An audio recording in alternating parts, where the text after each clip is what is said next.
Ladies and genitals, welcome back to the Badass Podcast, Episode 5. How are you doing today? Did you brush your hair? Do you look good? Are you balding? I am. Did you use your minoxidil today? If not, then go get it, Billy. Slather that on your scalp. I'm hoping it works. I'm praying it works. Minoxidil, you better do me good, buddy, because you've been expensive. Today's a different day. I woke up a little early today and I have time to talk and relax a little bit. It's snowing heavily out. It looks nice. And I'm thankful that I got a 4-wheel drive pickup because I still have to go into work today. Looking forward to the old soup buffet. Not really. It is draining, brother. Draining. But we'll take care of it. It's just another day, brother. Another dollar. How have you guys been, man? You know, as I sit and think about life, I see right in front of me on the table a can of sardines. Ew. Ew. Fucking ew. Who would ever, in the right mind, buy a can of sardines? Unless they're feeding a cat. My roommate eats a lot of weird cuisine. Matter of fact, there is a bag of seaweed right here. Happens to be expired, but who cares? Who really cares? You know, I wish I understood the earning sensation to try different cuisine. But one thing I will never indulge in is a can of wild-caught sardines. That sounds absolutely horrific. And I will pass, my friends. I will pass. I will not indulge in that. You know, and that comes back to real life, that I just seen that there's a recall on canned tuna. I was talking to a friend of mine, and she said that she was eating a can of tuna while she was reading the article and almost vomited while reading it. And I said, amen to that. Because any fish in a can is disgusting. And I know that because I've had it, I've been around it, and I've smelled the smell that it produces. You know, fish itself is questionable, and then you put it in a can, and the questionable meat and the proteins and the juices all sit in a can and fester in their own fish juices and proteins But at least this can is a product of Poland. Poland deserves a lot more gratitude than they received. And by God, this can expired 2 years ago.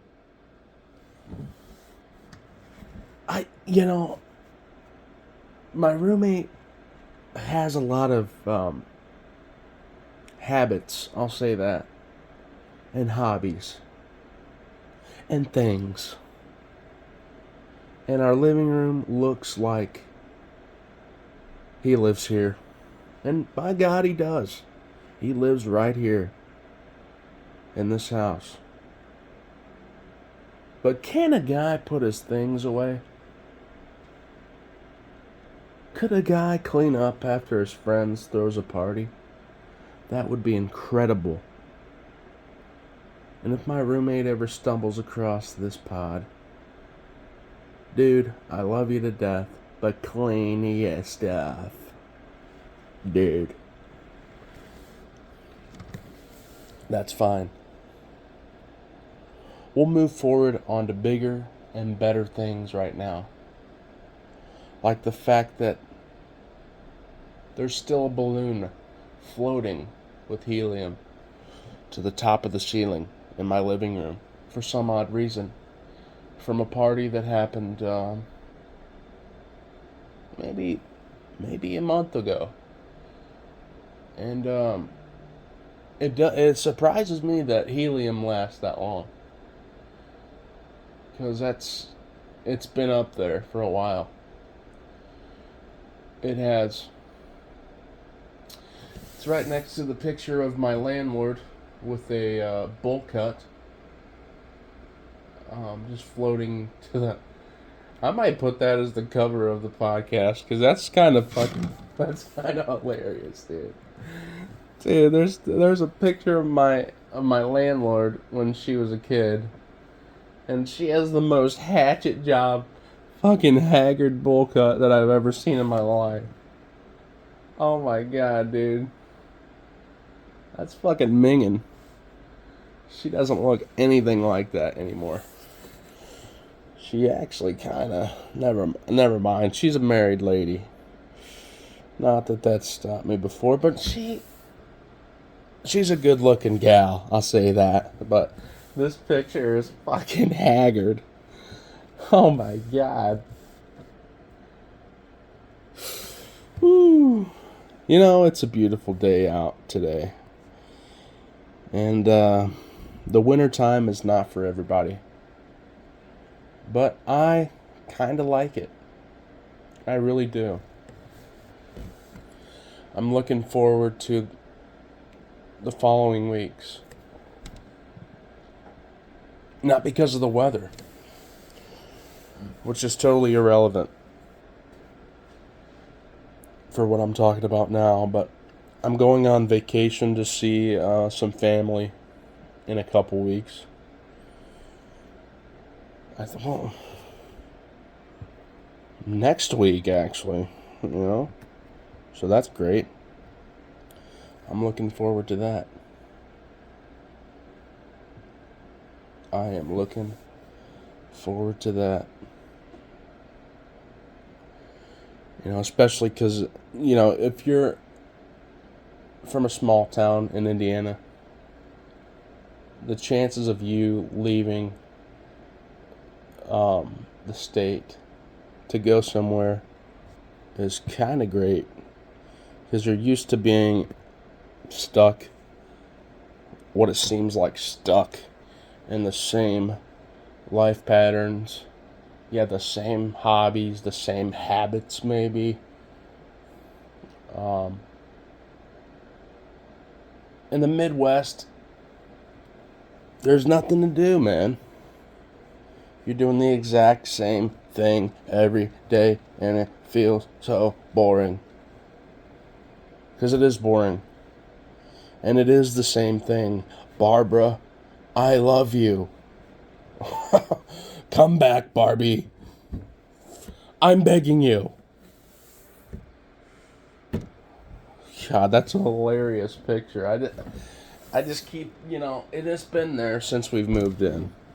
It's just a picture of our landlord, like, and you could tell that there was pictures on the wall next to it, and she left that one on purpose, and that's fucking hilarious to me.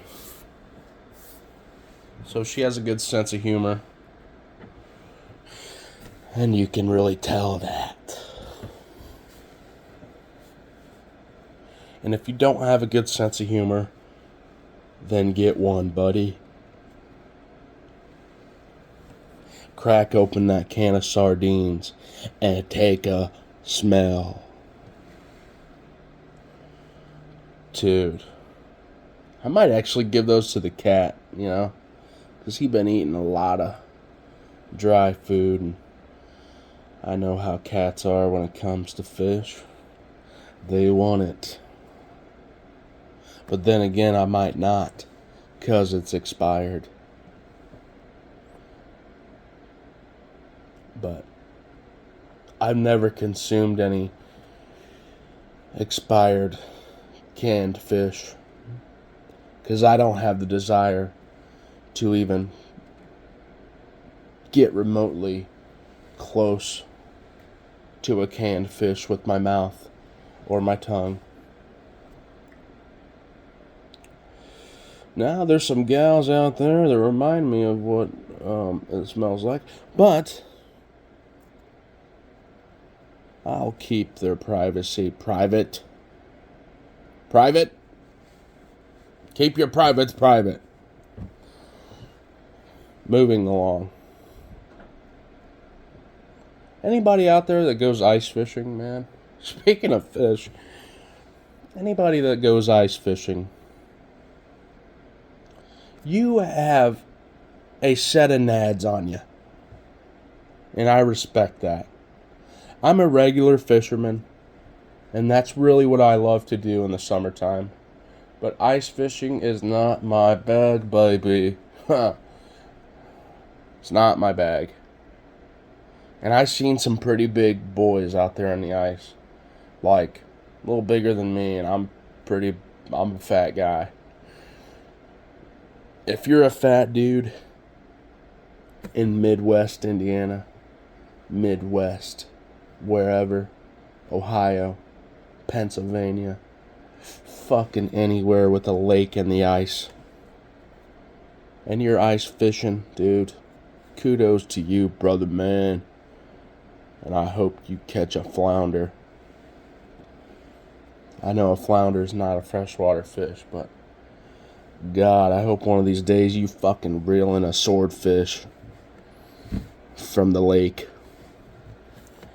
I know it's not a natural occurring phenomenon, but one of these days, I hope you catch a damn Sharknado on the ice. And I mean that in the best way possible, dude. I hope you catch the biggest fish you've ever caught. My buddy Raymond sent me a video of a bluegill that was, I'm not even kidding you, maybe 14 inches. The biggest bluegill that I've ever seen. And he said he was going to get it mounted. And that's something to be proud of. Not only are you going out there and you're appreciating these fish for what they are and eating them. Not saying that you should eat fish, because it's questionable. But it's not for everyone. But he's able to harvest this animal for what it is and appreciate the anatomy of it, which sounds kind of gay, but it's not. It's not that gay, bro.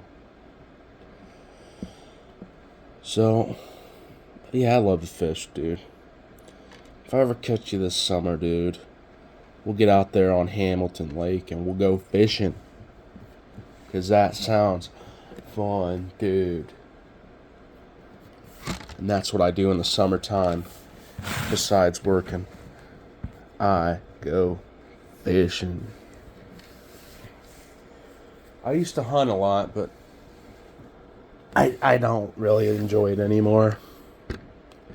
It comes a point in time where, your buddies that you used to hang out with in high school, they don't live around anymore. And that was like the only fun time you had when you went hunting, was with people that really enjoyed it. And maybe I could get back into it, but I haven't gotten a hunting license in forever, and I don't enjoy doing it by myself. If I want to go hunting, man, doesn't matter if it's deer or a raccoon or we used to rabbit hunt too. I don't enjoy it anymore. I don't. But if I had some buddies, man. If I had some buddies, I could probably get back into it. Right now, I really like what I like. And that's cooking and cars and trucks. That's what I like. And if you don't like it, get off my back, Deborah. Because I love it. But I'm trying my best to get into more things and be more optimistic in my everyday life. But it's hard to find stuff that you really like, man. And when you like stuff for as long as you like it, you might even get bored of that. And imagine the things that you like most in life become boring. How do you find new hobbies? That's what I struggle with in my everyday life, Other than everyday struggles, it's hard to stay interested in things, even when you have a passion for it. Even if you have a burning desire that you acquire. But you know what? Hopefully, my friends can stay interested in things. Hopefully, you stay in love with your hobbies. Hopefully, you stay in love with your spouse. Or hopefully, you stay in love with your day-to-day life. And I know that's hard, especially when these things become boring. It's like a middle school relationship. It might last about 2 or 3 months. And then you're like, Debbie's not really cutting it for me anymore. She don't hold my hand anymore when we're in the lunch line. I'm trying to see what Casey's up to. Maybe Shelby. What's she doing? I'ma holler at damn Stacy later. You know what I'm saying? It's difficult. And even in my everyday hobbies, I love cars. I want something new every once in a while. I'm like, damn. I just got out of this relationship with my Chevy Cavalier. I'm trying to find a damn Monte Carlo. This Monte Carlo's not cutting it no more. I want a Prius. I want a Hyundai Sonata. I want a F-150. I want new shit. And it's hard not to want thou shalt not covet. But by God, I live in the flesh, and I want new shit. Why do I want so much? Why do I want so much? People make do with what they got, and I really value that. If only I could be more like that.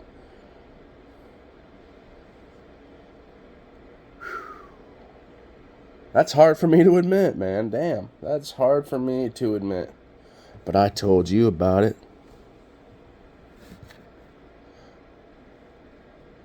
Now tell me about it.